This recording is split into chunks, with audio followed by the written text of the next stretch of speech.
I, 47 male, was a police officer for 13 years at the time of this story. I'd been married to my wife for 9 years. She was such a good girl, and I guess she had to be, since I wouldn't hesitate to arrest her.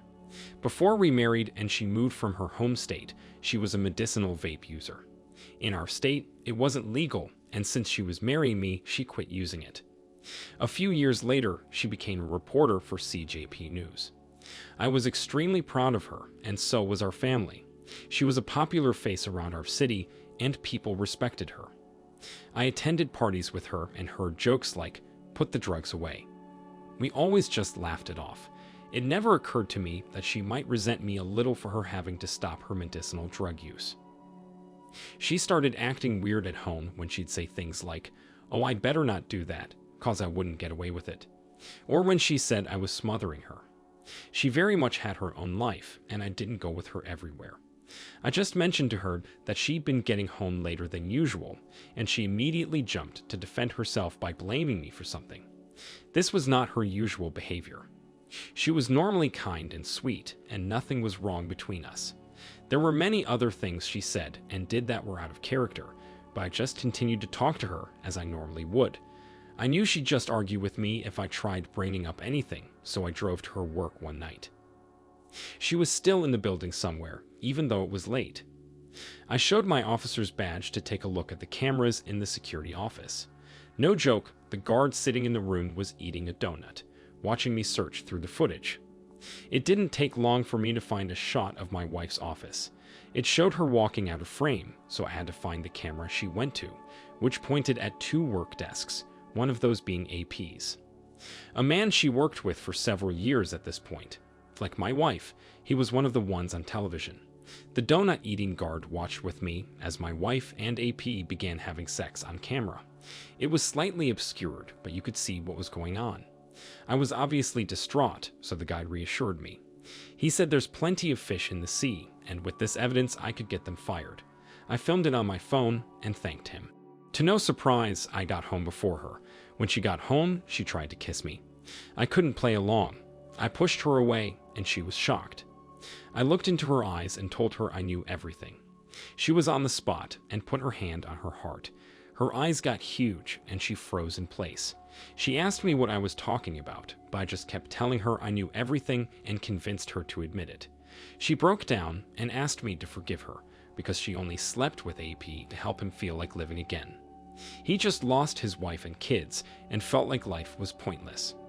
I called her a cheater and said she didn't deserve to be my wife. I told her she failed me and our families. She started crying, but nothing compared to when I said I was going to turn in the video evidence to her boss. She looked like her soul left her body.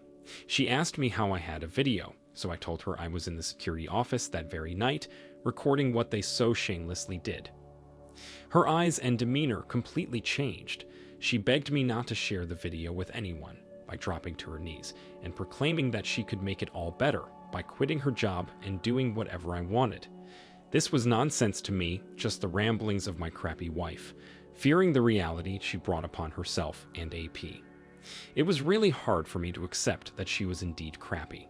For so many years, I thought she was worthy of my love and affection, but as soon as she thought she could get away with it, she started an affair and justified it by saying I was controlling her. As a last-ditch effort, with her bags packed, my wife asked me once more not to ruin our lives. I told her I was surprised she saw it that way, because her actions brought us here. It was like she was asking to be with another man by sleeping with him, so now she was just getting what she wanted, right? Well, my wife disagreed and swore she would do anything for me to forgive her. I told her no and finally shut the door. She slept in the car that night, as I told our family and friends what happened. I posted the video online, tagging her. I even posted it on the CJP News website. Even though it was taken down almost immediately, the company who owned the news channel saw it. AP and my wife were fired before morning. She wakes up to find that she's being divorced, disowned, and fired from her celebrity-like job. None of her friends or family volunteered to take her in, crediting me for being a wonderful man and officer who deserved more than what she gave me. OP, you certainly deserved better than this.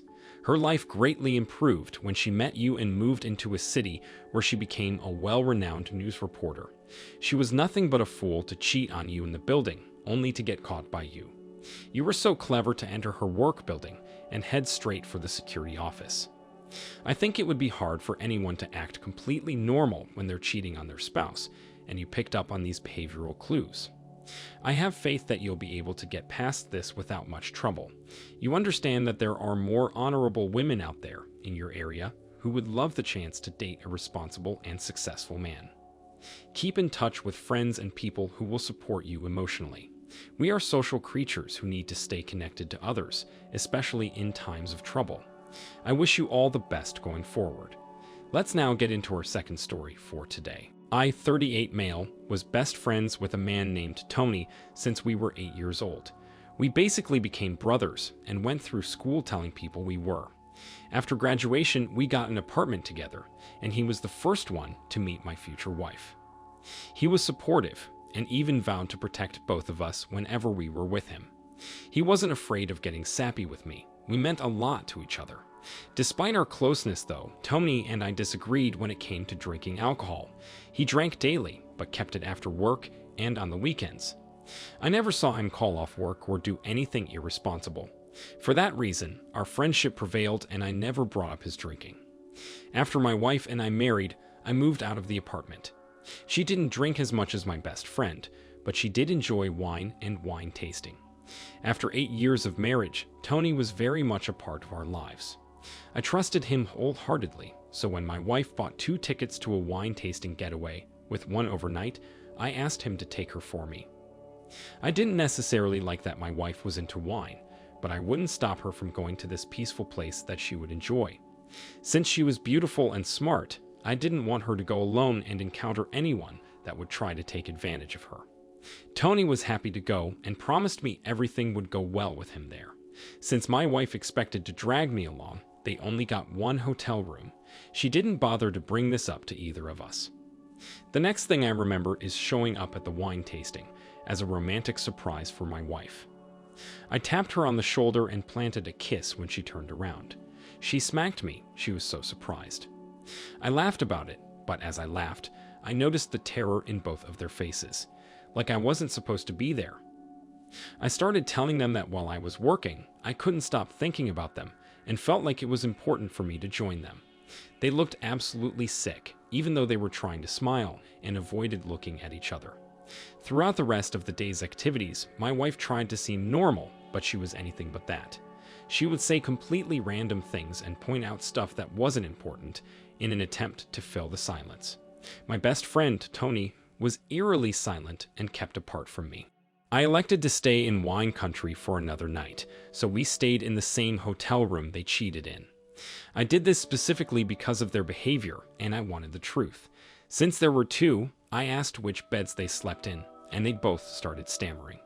My wife excused herself and retreated to the bathroom. My best friend, Tony, couldn't contain the truth any longer. He started by telling me he couldn't stand the thought of failing to be my best friend.